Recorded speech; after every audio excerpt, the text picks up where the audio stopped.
Welcome, Johanna. Thanks for having me, Dev.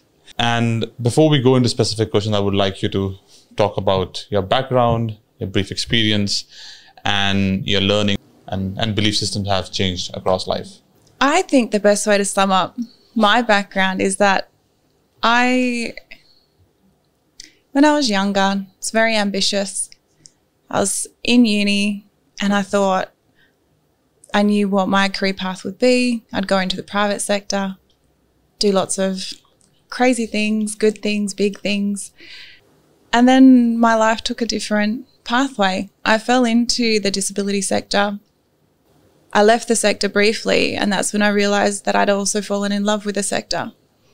I was very privileged in that in my career I've had lots of different roles, and all the roles that I've enjoyed the most are those that allow me to spend time with people, and spending time with people and hearing about them and their life that has really shaped who I am today. And there is so much, I really do believe that everyone has something, or I can learn from anybody that I come across.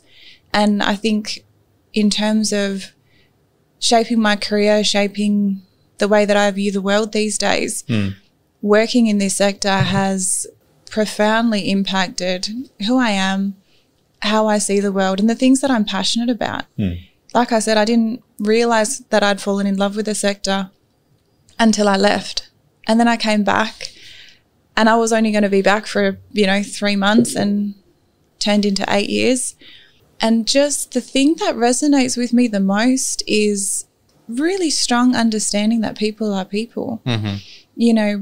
Oftentimes you come across, you have different conversations, and the language is along the lines of, people with disability are this cohort over here. We need to make things accessible. We need to be extra mindful to be inclusive. We need to, tick some boxes, all of that kind of stuff. When the reality is, and one of the first lessons that I ever learned in the sector was that there isn't that difference. People are people, and something could happen today, tomorrow, and then I'm part of that cohort. I might need NDIS funding or someone that I really deeply care about. And just as people are rich and complex, so are people that happen to live with disability. But it makes it interesting. There's no 2 days that are the same.